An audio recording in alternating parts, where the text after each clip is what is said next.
ونصلي ونسلم على رسوله الكريم أما بعد. الفصل الثالث عن ثابت بن أبي صفية قال قلت لأبي جعفر هو محمد الباقر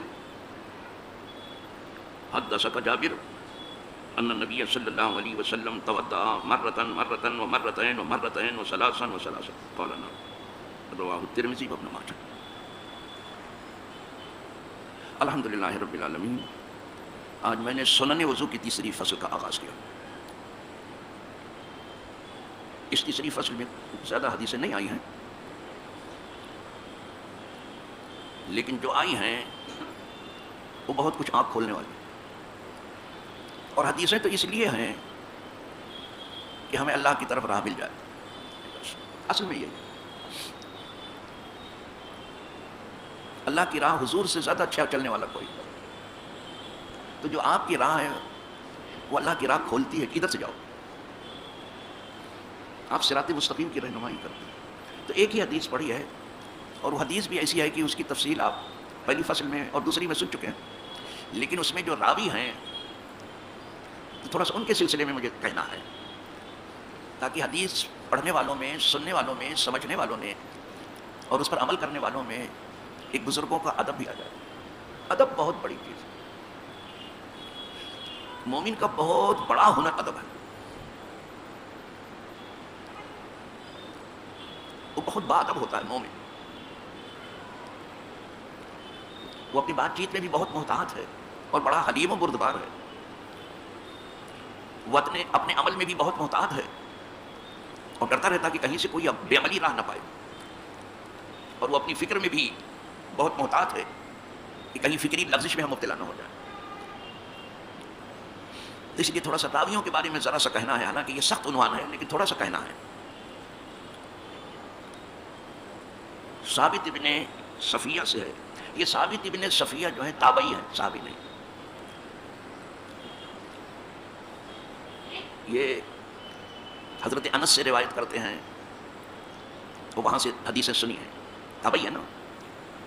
اور امام باقر سے رضی اللہ تعالیٰ، کیا کہنا سر، ان سے روایت کرتے ہیں. ان سے سنا ہے انہوں نے، اور خود ان سے جو ہے سفیان ثوری نے سنا ہے، ابن عوینہ نے سنا ہے. کچھ محدثین ان سے نہیں سنتے تھے، یہ کہہ کر کے کہ ان کو تھوڑا بیان کرنے میں وہم ہو جاتا ہے کہ یہ ہے کہ یہ ہے. اب یہیں سے جو ہے محدثین کی احتیاط کا پتہ چلتا ہے کہ وہ حدیث لینے میں کتنے محتاط تھے. وہم ہو جاتا. تو انہی سے روایت ہے ثابت ابن ابو صفیہ سے. کہتے ہیں میں نے ابو جعفر سے کہا. ابو جعفر، جعفر کے باپ جعفر الصادق، یعنی حضرت امام باقر سے کہا. تابعی ہے نا. ان سے عرض کیا ہوا محمد الباقر. کھول دیا اس کو کہ ابو جعفر ہیں کون. کہا وہ محمد باقر ہیں، زین العابدین کے بیٹے.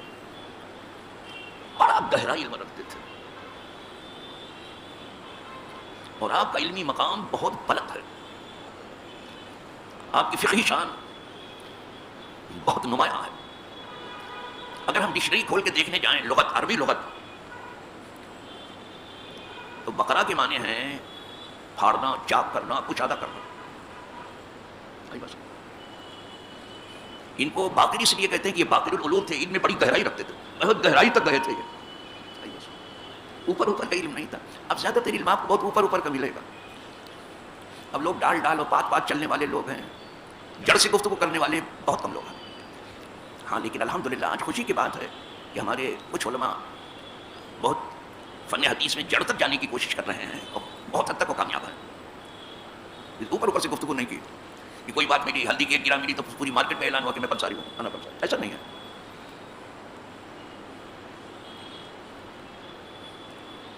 پاکستان کے مفتی راشد محمود کو میں نے سنا بڑی علمی گفتگو کر رہے ہیں ماشاءاللہ، اور یہی علماء کی شان ہے. بہت علمی گفتگو کر رہے ہیں، بہت صنعت کے ساتھ بڑے حوالے. اور جتنا گہرا ان کا علم ہے ویسے ان کا حلم بھی ہے، بردباری ہے. یعنی کوئی ان کو گالی بھی دے تو ان کو غصہ نہیں آتا. یہ بہت بڑی شان ہے کسی عالم.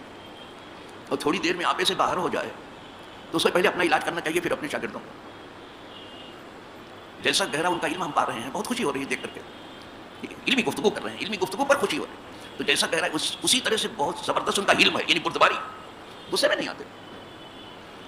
اور یہ انجینئر جس کے جو اپنا خود ہی ڈھڈورا خود ہی پیٹتا رہتا ہے، اس کو میں نے دیکھا تھوڑی دیر میں آپے سے باہر ہو جاتا ہے، یہ مجھے جو چھڑتا میں چھوڑتا نہیں، ویسا ہے ویسا ہے، یہ سب پاگلوں کی بات، یہ چھچوراپن ہے. جس کے پاس علم نہیں، علمی جواب دو آپ.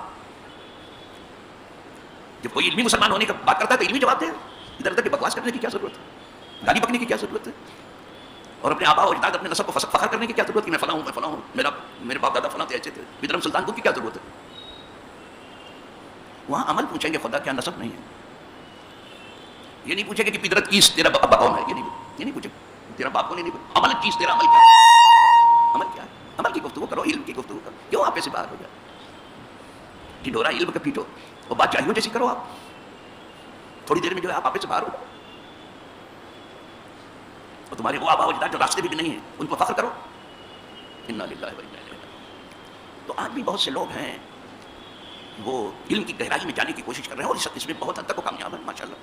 اللہ مزید فضیلت اللہ اور زیادہ کرے ان کے علم کو اور ان کے علم کو. بہت اچھا لگا، ورنہ میں ذرا سا مایوس تھا.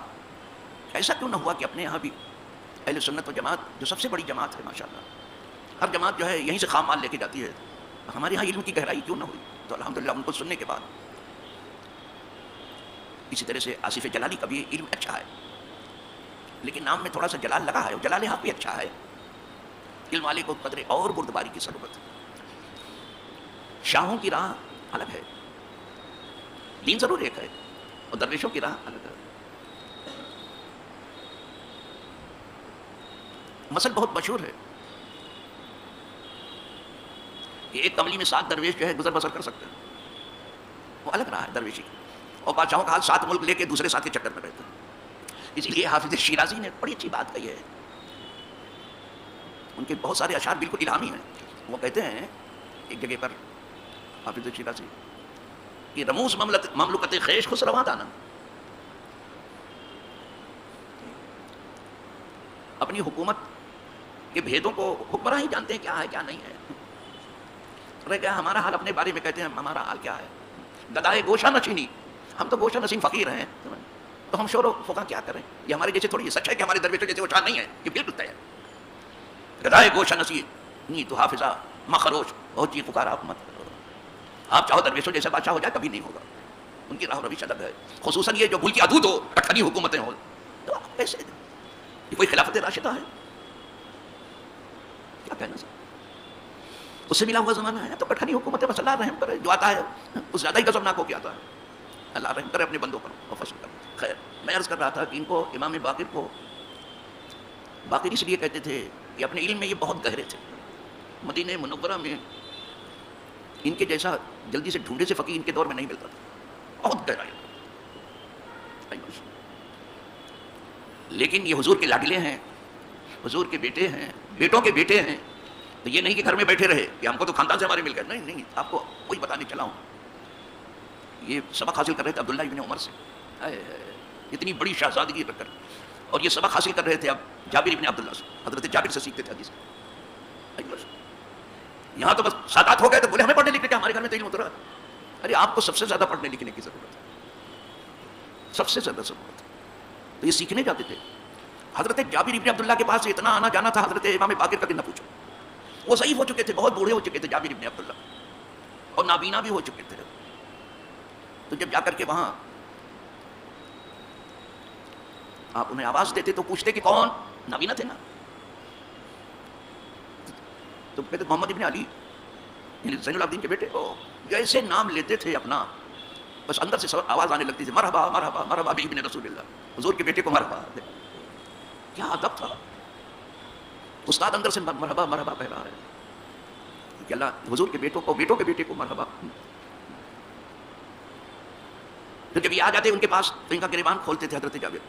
اس لیے بتا رہا ہوں کہ تھوڑا سا ادب بالکل اٹھ گیا اس زمانے میں، بہت کم ادب ملیں گے. خاندان نبوت کے ساتھ کیا ادب و احترام تھا. آپ دیکھو ان کا گریبان کھولتے ہو، اس میں ہاتھ ڈالتے، ان کے سینے پر، گلے پر اور بغل میں ہاتھ پھیرتے، اور جو خوشبو ہوتی ہے اوپر ملتے پھر. کیا ادب. یہ حضرت جابر کرتے تھے، نابینا ہو چکے تھے، اور کہتے تھے جتنی حدیثیں چاہو مجھ سے سن لو.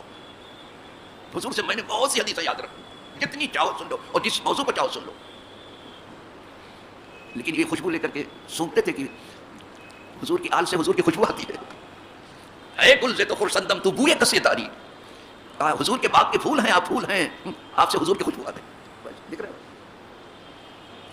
سب کیا کچھ ملا تھا سب حضرت یہ. تو انہی ابو جعفر سے یہ راوی روایت کر رہا ہے, یعنی حضرت امام باقر سے. تھوڑا سا بتا دیا نا میں نے, بہت آگے نہیں گیا میں, کہیں رک جاتا ہوں اور میں تھوڑا سا آگے بڑھ جاتا ہوں. تو قلت لابو جعفر, میں نے عرض کیا ابو جعفر سے, یعنی حضرت امام باقر سے میں نے عرض کیا,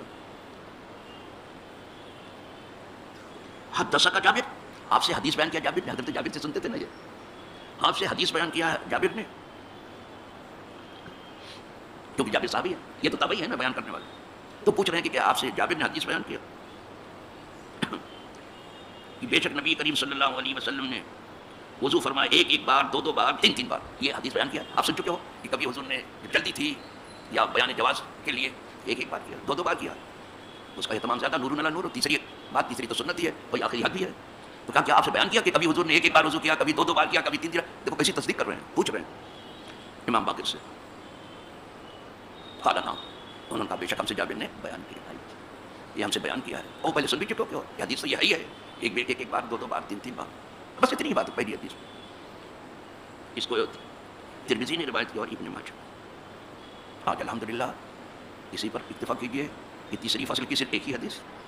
انشاءاللہ اب آئندہ دروس میں تھوڑا تیز سبق چلائیں گے, جہاں دیکھیں گے کہ اس بارے میں کچھ معلومات آپ کی زیادہ ہو چکی ہے وہاں تھوڑا تیز کر دیں گے, اور جہاں معلومات ابھی نہیں ہوئی ہے وہاں تھوڑا سست کریں گے. یہاں امام باقر کے بارے میں پتہ نہ تھا, آئی بات تھوڑا سا. اس خاندان کو بہت ادب ہے, لیکن یہ خاندان جہاں بہت ادب چاہتا ہے وہاں بہت احتیاط چاہتا ہے. یہ نہیں کہ ان کی محبت میں آپ کسی کی توہین کریں, یہ نہیں ہونا چاہیے. محبت اہل بیت میں کسی کی توہین یعنی صحابہ کی کرنا یہ بالکل روا نہیں. اور صحابہ کی عزت و عظمت کو پیش نظر رکھتے ہوئے اہل بیت کے بارے میں ذرا سا بھول چوک کرنا یہ بھی روا نہیں ہے. الحمدللہ اہل سنت جو ہے بہت محتاط ہیں. اگر اہل بیت کشتی نجات ہیں تو صحابہ چمکتے دمکتے ستارے ہیں. کوئی بھی کشتی ستاروں کے بلبوتے ہی پہ چلتی ہے. جتنی کشتیاں چلتی ہیں ستاروں کو دیکھ کر کے ہی چلتی ہیں. درمیان میں رہو, ادب لیے رہو. یہ بہت اونچے ہیں, ہم کچھ نہیں ہیں. وہ تو کہتے ہیں بہت, آپ آئی نہیں تو نیچے پیچھے کی کیا بات, آپ کچھ نہیں ہیں. پلا بیٹے تھی ڈورا پیٹنا, میں ایسا ہوں چنی ہوں چناؤں, اور میرا باپ جو سلطان تھا, اسے چھوڑو. پھر وہ شعر پڑھ دوں جو کہنے والے نے کہا ہے, رتبہ جسے دنیا میں خدا دیتا ہے. سن لو پھر سے, اللہ جس کو دنیا میں کوئی اونچا مرتبہ بہت اونچا دے دیتا ہے تو پھر وہ کیا کرتا ہے, رتبہ جسے دنیا میں خدا دیتا ہے وہ دل میں فروتنی کو جا دیتا ہے. تو وہ اپنے دل میں عاجزی کو جگہ دے دیتا ہے. فروتنی میں عاجزی, وہ عاجز بنتا جاتا ہے. اکڑ کی عادت اس میں نہیں ہے, شیخی بکھارنے کی عادت اس میں نہیں ہے, اس میں عاجزی بڑھتی چلی جاتی. اور جس ڈال میں میوے لگیں گے وہ ڈال جھکتی ہی جائے گی, اور جو خالی ہوگی اوپر اٹھے گی. نہایت شاخ پر میں وہ سر پر سمی, جو پھلوں سے لدی ہوئی شاخ ہے وہ اپنا سر جھکاتی چلی جاتی ہے. وہ پھل والا حیات ہے, اور جس میں پھل نہیں ہے اسے اکڑ کو ہے, میں ایسا ہوں ایسا ہوں, میں چنی ہوں چنا ہوں, کچھ نہیں. چھوڑو, جسے ماتت سے باہر نکلو. اگر کچھ بننا ہے وہ خراب کرنا ہے زندگی کرو اپنی. وہ دل میں فروتنی کو جا دیتا ہے. رتبہ جسے دنیا میں خدا دیتا ہے, اللہ جسے اونچا مرتبہ دنیا میں دے, وہ اپنے دل میں عاجزی پیدا کرتا ہے. کرتے ہیں تہی مغز سنا آپ اپنی, جس کے دماغ میں کچھ نہیں بھوسا بھرا ہوا ہے وہ اپنے منہ میاں مٹھو بنتے ہیں. میں ایسا ہوں ایسا ہوں ایسا ہوں, یہ ہوں نہ وہ ہوں, یہ ہوں, ارے تم کچھ نہیں ہو یار. ابھی جاؤ کسی اللہ والے کی خواب اٹھا کے آپ اپنی آنکھوں کا سرما بناؤ, پھر تمہیں آنکھ ملے گی. اور اپنی زبان اپنے قابو میں رکھو. زبان درازی کا جو ہے لفاظی کا نام علم نہیں ہے. کرتے ہیں تہی مغز سنا آپ اپنی, جس کے دماغ میں کچھ نہیں ہے بھوسا بھرا ہوا ہے وہ اپنے منہ سے خود ہی اپنی تعریف کرتے ہیں, میں ایسا ہوں ایسا. کہا یہ ایسے ہی جو ظرف کی خالی ہے صدا دیتا ہے, جو خالی برتن ہے وہ بہت آواز پاتا ہے, جو بھرا برتن نہیں بولتا. اسی پر ایک بات سادی صاحب کی سنا دو, کیونکہ بہت گہرا علم رکھتے ہیں شیخ صاحب مسلم الدین شیخ سادی سے. آج سب ان کی کتاب پڑھائی جاتی ہے ہمارے درس گاہوں میں, اٹھا کے دیکھیے ان کی جتنی کتابیں ہیں, گلستہ بوستہ تو سب کتاب پڑھائی جاتی ہے. خود کہتے ہیں حضرت شیخ سادی کہ میں بیل خان کی زمین میں تھا, میں نے سنا یہاں کوئی ایک اللہ والا رہتا, دکھ رہے ہیں آپ, یہ خود اللہ والے ہیں. اللہ والوں کو بھی اللہ والوں کی فکر ہے, جیسے دنیا داروں کو دنیا داروں کے فکر، کتنے مرید میرے، یہ لوگ مرید گننے میں ہیں کہ ہمارے سننے والے بہت زیادہ، سننے والوں سے کیا ہوتا ہے؟ تو کہتے ہیں ایک عابد کے پاس میں پہنچ گیا، سنا یہاں بہت بڑا اللہ والا موجود ہے۔ جب وہاں گیا تو جا کر کے میں نے عرض کیا تو صلی اللہ علیہ سے، ذرا میری کچھ تربیت فرمائیے۔ دیکھ رہے ہیں آپ، یہ خود دنیا کی تربیت کر رہے ہیں آج بات سادی صاحب، اور خود اس سے کہہ رہے ہیں، اس عارف سے، اس عابد سے کہہ رہے ہیں کہ ذرا کچھ نصیحت کر کے میری تربیت فرمائیے۔ دیکھا آپ نے، اس نے، اس عابد نے، اس عارف نے، اس اللہ والے نے ایک ہی بات کہی، کہا آپ اسے وہ کلمات چاہتے ہیں کہ جس سے آپ کی کچھ تربیت ہو، تو ایک ہی بات آپ سے کہتا ہوں کہ جائیے اپنے اندر، مٹی سے آپ بنے ہیں نا، تو مٹی جیسا جو ہے قوت برداشت پیدا کیجیے۔ جب ہم مٹی سے بنے ہیں تو مٹی میں جو قوت برداشت اللہ نے رکھی ہے، پتہ نہ کرو پیشاب کرو، مٹی کچھ بولتی ہے؟ کچھ نہیں۔ مٹی کو مٹی سے مارو، کچھ بولتی ہے؟ کچھ نہیں۔ کہا جب ہم مٹی سے بنے ہیں تو ہمیں چاہیے کہ اپنے اندر مٹی جیسی قوت برداشت پیدا کریں۔ کہا یہ بس ہی کرو، وہی علم کی بات کی، علم کی نہیں، علم کی، یہ علم کہلاتا ہے۔ اور کہا شادی اگر آپ سے یہ نہ ہو سکے نا تو جو کچھ علم آپ نے پڑھا ہے نا سب زمین میں دبا دینا۔ اگر زمین جیسی خصلت آپ پیدا نہ کر سکو تو جو کچھ پڑھا لکھا سب زمین میں دبا، کچھ کام نہیں آئے۔ اب انہی کے الفاظ میں میں کہتا ہوں، ابھی تک معنی بیان کر رہا تھا۔